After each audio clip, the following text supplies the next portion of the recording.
1 ராஜாக்கள் 17:1. கீலேயாத்தின் கொடிகளில் திஸ்பியனாகிய எலியா ஆகாபை நோக்கி, என் வாக்கின்படி அன்றி இந்த வருஷங்களிலே பனியும் மழையும் பெய்யாதிருக்கும் என்று இஸ்ரவேலின் தேவனாகிய கர்த்தருக்கு முன்பாக நிற்கிற நான் அவருடைய ஜீவனை கொண்டு சொல்லுகிறேன் என்றான்.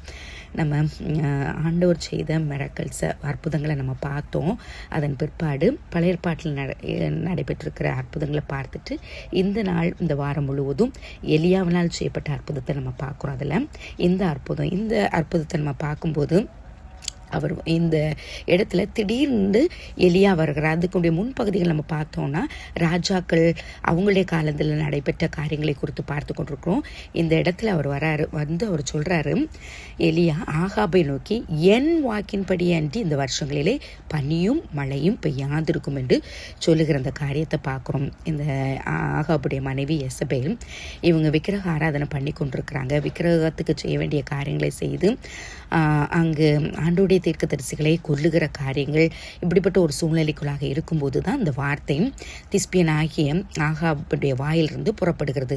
உங்களுக்கு பனியும் மழையும் பெய்யாதிருக்கும். ஸோ பனியும் மழையும் பெய்யாதிருக்கும் போது என்ன நடக்கும்? அங்கே பஞ்சம்.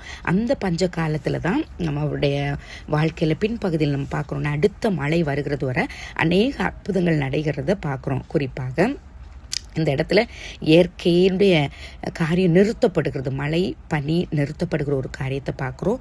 அதன் பிற்பாடு அவர் கேரித் ஆற்றின் கடையில் இவங்களுக்கு பயந்து ஒழித்து கொண்டிருக்கிற நேரத்தில் கேரித் ஆற்றின் கடையில் ஆண்டவர் காகத்துக்கு போஷித்து அவங்கள போஷிக்கிற காரியங்களை நம்ம பார்க்குறோம். காகங்கள் அவனுக்கு விடியற் காலத்தில் அப்பவும் இறைச்சியும், சாயங்காலத்தில் அப்பவும் இறைச்சியும் கொண்டு போஷிக்கிற காரியம். தாகத்துக்கு அந்த ஆற்றின் தண்ணீரை குடிக்கிறாரு, அதுவும் வற்றி போயிட்டு அதன் பிற்பாடு அவர் சாரிபாத் ஊருக்கு போகிறாரு. அங்கே அந்த விதவையுடைய வீட்டில் நடந்த ஒரு அற்புதத்தை பார்க்குறோம். அவங்களுடைய மகன் மரித்து போகும்போது அந்த இடத்துல கர்த்தர் அந்த அற்புதத்தை செய்கிறது. இப்படி ஒவ்வொரு காரியத்தையும் நம்ம அந்த பகுதிகளில் பார்த்து கொண்டே இருக்கிறோம். திரும்பவும் அந்த 18ஆம் அதிகாரத்தில் நம்ம பார்த்தோம்னா அவர் கருத்தாக ஜெபிக்கிறார். மழை வரும் அப்படின்னு சொல்லிட்டு 6 முறை பார்க்குறாங்க. மழையில் 7வது முறை மழை பெறுகிறத பார்க்குறோம். நம் தேவன் இயற்கைக்கு அப்பாற்பட்ட காரியங்களை சிறப்புப்பட்ட காலகட்டங்களில் கூட நம்ம பார்க்குறோம். என்ன நடக்குது, எப்படி நடக்குது, இது 1 நாளையில் முடிந்துடும், 2 நாளையில் முடிந்துடும் சொல்லி யுத்தங்களை குறித்து நம்ம பார்த்தோம். ஆனால் காரியங்கள் மிக வித்தியாசமாக விபரீதமாக காரியங்கள் போய் கொண்டிருந்தாலும் நம்முடைய தேவன் எல்லாவற்றையும் அறிந்திருக்கிற தகப்பன். ஆண்டவருக்கு மறைவானது ஒன்றுமில்லை. பஞ்சமாக இருக்கட்டும், யுத்தமாக இருக்கட்டும், பட்டயமாக இருக்கட்டும், கொள்ளை நோயாக இருக்கட்டும், ஆண்டவருடைய பாதுகாப்பு இருக்கும்போது அந்த இடத்துல பாதுகாப்பு உண்டு. அது பஞ்சமான சூழ்நிலையாக இருக்கலாம், போரான சூழ்நிலையாக இருந்தாலும் கர்த்தருடைய பிள்ளைகளை அவருடைய வார்த்தையின்படி பாதுகாக்கிற தேவனாக இருக்கிறார்.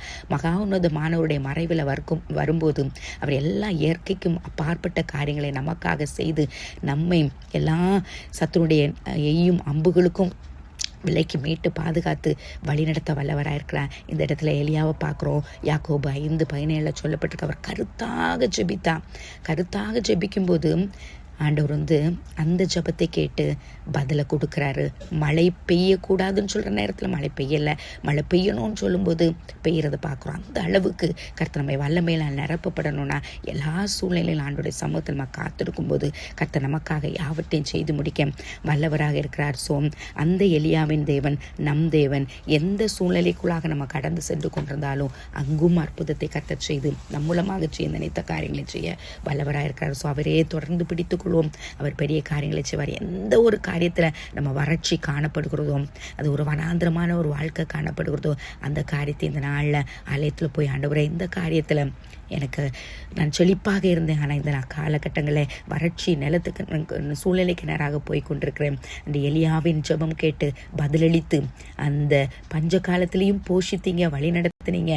பிற்பாடு கருத்தான ஜெபத்தை கேட்டு மழையை வரப்பண்ணி அந்த சூழ்நிலையை மாற்றி கொடுத்த தகப்பன் எங்களுடைய வனாந்திர வழியிலும் கர்த்தர் வழியை காட்ட முடியும்.